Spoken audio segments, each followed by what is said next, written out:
To all. हम इस video में अपना अगला वाला टॉपिक स्टार्ट करते हैं जो हमने पिछली वीडियो में छोड़ दिया था।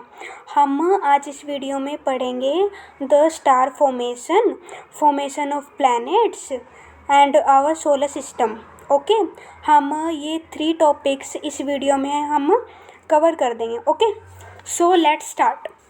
The star formation, star means हमारा जो सन है दैट इज़ ए स्टार, तो उसका फॉर्मेशन कैसे हुआ, ठीक है, वो कहाँ से आया।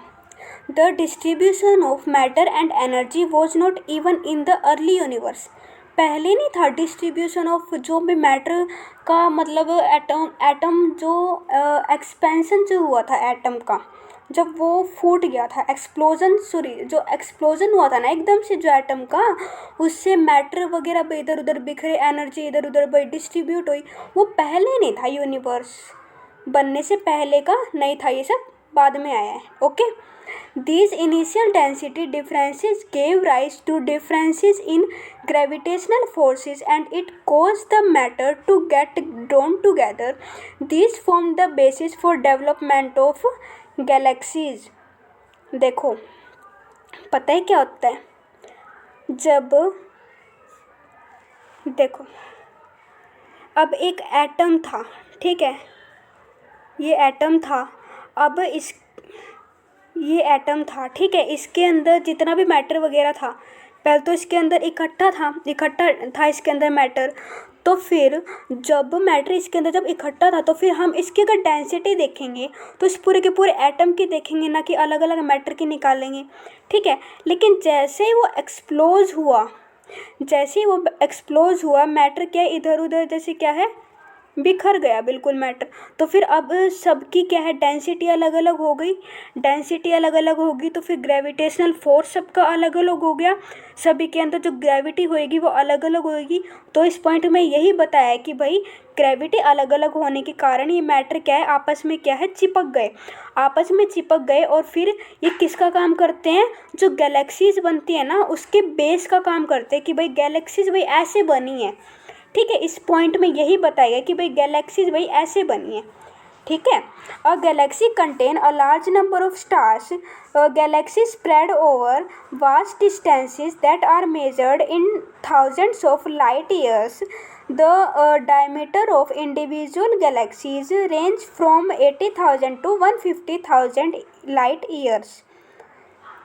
A galaxy starts to form by accumulation of hydrogen gas in the form of a very large cloud called nebula. Eventually, growing nebula develops localized clumps of gas. These clumps continue to grow into even denser gaseous bodies, giving rise to formation of stars. देखो, अब इसके अंदर क्या बताया है, हम जैसे हमारा जो स्टार है वो कैसे बना है हम ये देखते हैं। देखो, एक ना नेबुला था, दैट वॉज अ नेबुला, ठीक है, ये नेबुला था। अब एकदम से क्या है, टेम्परेचर बढ़ता है भाई, टेम्परेचर क्या है, बढ़ता है। टेम्परेचर बढ़ने की वजह से देखो इसके अंदर 2 गैसेस थी ना, हाइड्रोजन प्लस में हीलियम, हाइड्रोजन और हीलियम, इसके अंदर 2 गैसेस थी, ठीक है।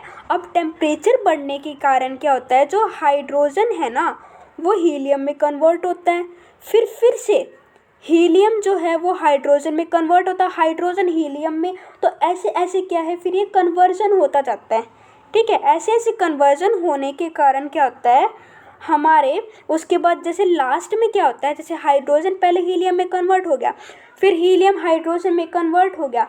ऐसे होने के बाद क्या होता है, हमारे स्टार का क्या है, फॉर्मेशन होता है। क्योंकि देखो क्लम्प्स ऑफ गैस बन जाता है, हाइड्रोजन हीलियम में, हीलियम फिर से हाइड्रोजन में, ऐसे क्या है, फिर क्लम्प्स ऑफ गैस बनता है किसके अंदर, नेबुला के अंदर। और फिर ये क्या बनता है, star, that is a star. Okay, ऐसे फिर क्या है, स्टार का जैसे फॉर्मेशन हुआ है। तभी देखो इसके अंदर क्या है कि भाई क्लम्प्स ऑफ गैस होता है, that is a clumps of gas. These clumps continue to grow into even denser gaseous bodies, giving rise to formation of stars. The formation of stars is believed to have taken place some 5 to 6 billion years ago. भाई मानना गया कि भाई इतने साल पहले भाई हुआ है, ठीक है, तो स्टार का जो भी फॉर्मेशन है वो भाई इतने साल पहले हुआ है। A light year is a measure of distance and not of time. Light years at a speed of 300,000 km per second. Considering this, the distances the light will travel in 1 year is taken to be 1 light year. देखो अब light year का meaning क्या होता है? Light year का meaning होता है कि भाई किसी भी प्लैनेट से, ठीक है भाई, मान लो सन ही मान लो, ठीक है, अब सन से भाई कित एक साल में अर्थ के ऊपर कितनी लाइट आती है भाई, उस लाइट ने भाई कितना डिस्टेंस कवर किया है एक साल के अंदर, उसको हम कहते हैं लाइट ईयर, ठीक है, उसको हम कहते हैं लाइट ईयर। कि भाई 1 ईयर के अंदर अंदर लाइट ने कितना डिस्टेंस कवर किया है वन बॉडी से आने के लिए दूसरी बॉडी तक। एक बॉडी से आई, सन से आई, अर्थ तक आई, एक साल में कितना डिस्टेंस कवर किया, that is known as light year. Okay, अब ये तो कंप्लीट हो गया कि भाई स्टार का भाई फॉर्मेशन कैसे हुआ। अब अगला है formation of planets. The following are considering to be the stages in the development of planets. अब प्लैनेट्स कैसे बने हैं उसके कुछ ना कुछ स्टेजेस रहे हैं, ठीक है। The stars are localised lumps of gas within a nebula. The gravitational force within the lumps leads to the formation of a core to the gas cloud and a huge rotating disk of gas and dust particles around the gas core. देखो इसमें क्या कहते हैं, इसमें ये कहते हैं कि भाई एक नेबुला था, उसके अंदर स्टार था, ठीक है। अब इस स्टार को अकेला मान के चलो, देखो ये है हमारा स्टार, ये है star, this is a star, ठीक है, स्टार है ये। अब क्या है इसके अंदर भाई ग्रेविटेशनल फोर्स के कारण क्या है भाई कोर बनता है, ठीक है, कोर बनता है। अब क्या है इसके अंदर ये कोर बनता है, ठीक है। कोर बनने के बाद क्या होता है, इसके अराउंड में डिस्क ऑफ गैस डेवलप हो जाती है। गैस का क्या है, ये कोर, स्टार के अंदर गैस का कोर बन जाता है। उसके बाद क्या होता है, रोटेटिंग डिस्क डेवलप होती है अराउंड द कोर, ठीक है। ऐसे भाई ये रोटेटिंग भाई अब ये डिस्क है, अब ये डेवलप हो गई, ठीक है। रोटेटिंग डिस्क के अंदर क्या क्या है, डस्ट पार्टिकल्स एंड गैस, ये दो चीज़ें हैं, डस्ट पार्टिकल्स और गैस, ठीक है। अब आगे देखते हैं। In the next stage the gas cloud starts getting condensed and the matter around the core develop into small rounded objects. These small rounded objects by the process of cohesion develop into what is called planetesimals.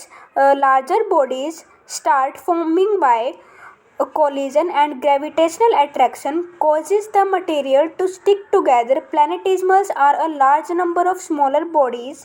In the final stage, these large number of small planetesimals accrete to form a fewer larger bodies in the form of planets. देखो अब आगे क्या होता है भाई, ये तो क्या है कोर, इसके अराउंड में क्या है भाई ये डिस्क डेवलप हो गई, ठीक है। अब क्या है कंडेंसेशन प्रोसेस होती है बाहर, ठीक है, क्योंकि यहाँ पर भाई गैसेस भी तो हैं, डस्ट पार्टिकल्स भी हैं, तो भाई कंडेंसेशन तो भाई होएगी, ठीक है। गैसेस और जो डस्ट पार्टिकल्स होती हैं उनसे तो कंडेंसेशन होती है। कंडेंसेशन होने के कारण क्या होता है, देखो ये अलग अलग ऐसे मतलब ये ना आपस में स्टिक कर जाते हैं भाई, चिपक जाते हैं, ठीक है। तो अलग अलग ऐसे क्या है भाई, ऐसे ऐसे भाई शेप बनती गई। अब इस शेप बनने के बाद देखो अब इनका भी तो कुछ ना कुछ क्या है ग्रेविटेशनल फोर्स होगा, तो भाई ये बाहर के मटेरियल को भाई स्टिक करेगा, कोहिजन प्रोसेस होएगा। कोहिजन का मीनिंग क्या होता है, स्टिकिंग टुगेदर, ठीक है। अब जैसे ये क्या कहते हैं चिपकेगा ना, अब क्या है ये जो बनेगा, ये जो शेप बनेगी, अब चिपकने के बाद ये थोड़ा सा बड़ा हो जाएगा ना, तो फिर इसको हम क्या कहेंगे, प्लैनेटिज्मल्स, प्लैनेटिज्मल्स। अब जब ये और बड़ा होगा ना, जब लेयर्ड बाय लेयर जब ये और बड़ा होता जाएगा, एक्रीशन प्रोसेस होगी। Accretion is a process in which a body form by layer. Okay, layered by layer जब भी कोई चीज़ बनती है उसको हम कहते हैं एक्रीशन, एक्रीशन प्रोसेस कहते हैं। तो अब एक्रीशन प्रोसेस के कारण जब ये लेयर बाय लेयर ऐसे जब बड़ा होता जाता है तो इनको हम फिर क्या नाम दे देते हैं, प्लैनेट्स। ठीक है, इनको हम कहते हैं फिर प्लैनेट्स। अब अगला हमारा टॉपिक है our solar system. Our solar system consist of 8 planets. 8 planets होते हैं हमारे सोलर सिस्टम के अंदर, हमें पहले से ही पता है। The nebula from which our solar system is suppose to have been formed started its collapse and core formation sometime 5 to 5.6 billion years ago, and the planets were formed about 4.6 billion years ago। देखो, core formation तो हमने estimate किया है कि वही 5.6 billion years ago बननी start हो चुकी थी, लेकिन हमारे जो प्लैनेट्स है वो 4.6 बिलियन ईयर्स अगो बने थे। Our solar system consist of the sun, the star, 8 planets, 63 moons, and millions of smaller bodies like asteroids and comets, and huge quantity of dust grains and gases।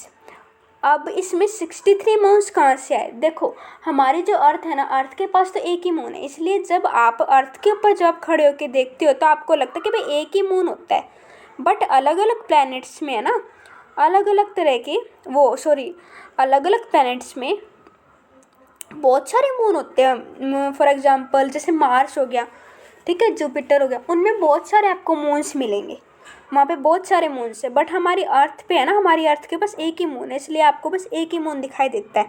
लेकिन हमारे पास जितने भी planets हैं ना solar system में, उनके अंदर जितने भी मून है उन सबका टोटल कितना बैठता है? भाई 63 मून्स का बैठता है। 8 प्लैनेट्स है, 63 मून्स है, एक सन है, एस्ट्रॉइड्स हैं, पार्टिकल्स हैं, बहुत बड़े बड़े स्मॉल डस्ट पार्टिकल्स हैं, कॉमेट्स, जो चमकीली जो चीज़ें होती हैं उनको कहते हैं comets, and huge quantity of dust grains and gases. Okay, out of the 8 planets, Mercury, Venus, Earth and Mars are called as inner planets as they lie between the sun and the belt of asteroids. The other 4 planets are called the outer planets. Alternatively, the first 4 are called terrestrial, meaning Earth-like as they are made up of rock and metals and have relatively high densities. The rest 4 are called Jovian or gas giant planets. Jovian means Jupiter-like.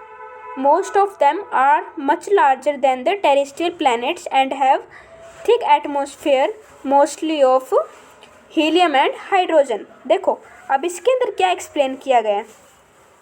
इसके अंदर बताया गया है कि भाई हमारा जैसे क्या है, ये है सन हमारा, ठीक है, एक मिनट, हाँ,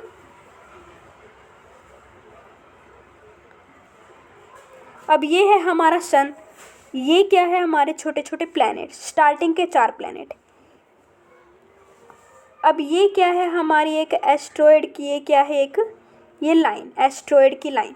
अब अदर 4 प्लैनेट्स ये रहे, ठीक है। अब ये जो है इनको कहते हैं हम इनर प्लैनेट्स। इनर प्लैनेट्स जो एस्ट्रॉयड के जो लेफ्ट साइड है ना, उनको हम कहते हैं इनर प्लैनेट्स, और जो राइट साइड हैं उनको हम कहते हैं आउटर प्लैनेट्स, ठीक है। अब ये क्या है भाई, टेरेस्ट्रियल प्लैनेट्स, क्योंकि इन पे क्या है, ज़मीन है, ठीक है, आप इनके ऊपर रह भी सकते हो। ये इन पे क्या है, ज़मीन है, ये रॉक से बने हुए हैं, ठीक है, इनको हम कहते हैं टेरेस्ट्रियल प्लैनेट्स। लेकिन इनको हम कहते हैं गैसियस प्लैनेट्स, क्योंकि यहाँ पे गैस ही गैस है, यहाँ पे ज़मीन नहीं है। यहाँ पे अगर आप रहना भी चाहो ना, पे रह भी नहीं सकते। और यहाँ का जो एटमॉस्फेयर है ना, यहाँ का जो एटमॉस्फेयर बहुत ज़्यादा ठीक है, क्योंकि यहाँ पे गैस ही गैस भरी पड़ी है। लेकिन यहाँ पे आपको इतनी गैस नहीं मिलेगी, यहाँ का थिन एटमॉस्फेयर है। यहाँ से अगर आप देखना चाहो ना कि भाई स्काई में भाई क्या है, तो आप देख सकते हो, यहाँ से विजिबल है, बट यहाँ से बिल्कुल भी विजिबल नहीं है। यहाँ पे आप जाओगे तो फिर कुछ देख ही नहीं पाओ कि भाई है क्या ऊपर, ठीक है। इसलिए इनको क्या कहते हैं हम, आउटर प्लैनेट्स को Jovian. Jovian means Jupiter like, जो बड़े बड़े जो प्लैनेट्स होते हैं ना, ये बहुत ज़्यादा बड़े बड़े प्लैनेट्स होते हैं, लेकिन जो जो टेरेस्ट्रियल प्लैनेट्स होते हैं ना, वो बहुत ज़्यादा क्या होते हैं, छोटे छोटे प्लैनेट्स होते हैं। ओके, अब है all the planets were formed in the same period sometime about 4.6 billion years ago, इतना माना गया है। और till recently August 2006 Pluto was also considered a planet. However, in a meeting of the International Astronomical Union, a decision was taken that Pluto, like other celestial objects discovered in recent past, may be called dwarf planet. देखो, अब इसे dwarf planet इसीलिए कहा गया क्योंकि कुछ conditions होती हैं, जो इंटरनेशनल एस्ट्रोनॉमिकल जो यूनियन होता है ना, कुछ कंडीशंस होती हैं कि भाई इन कंडीशंस के बेस पे आप भाई किसी भी सेलेस्टियल बॉडी को प्लैनेट बोल सकते हो। बट प्लूटो उसको नहीं उस कंडीशंस को फुलफ़िल कर पाया, इसीलिए फिर क्या है, इसको प्लैनेट का दर्जा नहीं दिया गया, इसको ड्वार्फ प्लैनेट बोला गया, मीन्स छोटा प्लैनेट। अब है why are the inner planets rocky while others are mostly in gaseous form.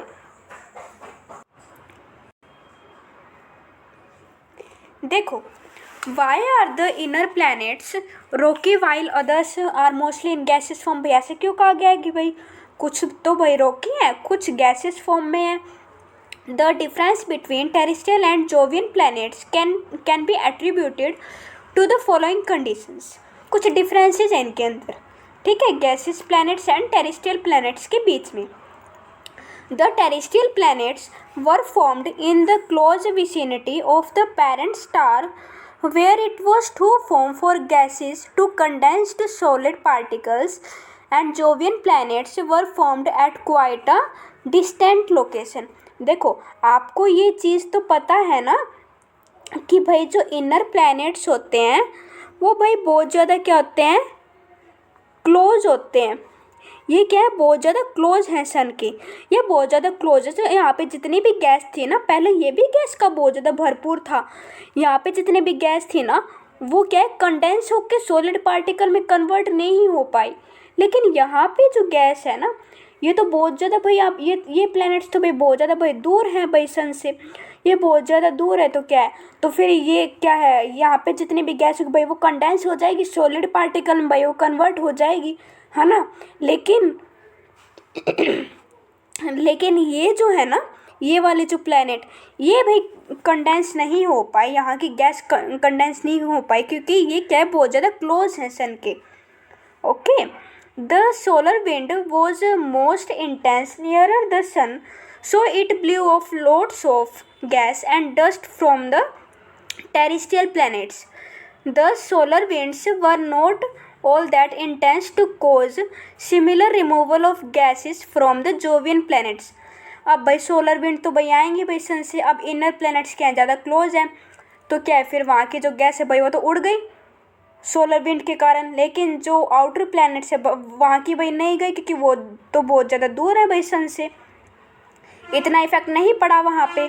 The terrestrial planets are smaller and their lower gravity could not hold the escaping gases. और जो inner planets है ना, मैंने आपको बताया था कि भाई बहुत ज़्यादा छोटे छोटे होते हैं, तो छोटे छोटे तो फिर वहाँ की क्या है, ग्रेविटी भाई फिर बहुत ज़्यादा कम है, ग्रेविटी कम है तो वो भाई नहीं भाई उसका विंड जो है उसका इफेक्ट भाई नहीं झेल पाए, वहाँ की फिर गैसेस क्या फिर कंडेंस भी नहीं हो पाई, ग्रेविटी कम है ना, तो फिर गैस को फिर कैसे संभालेंगे, वो तो फिर उड़ जाएगी ना विंड के कारण।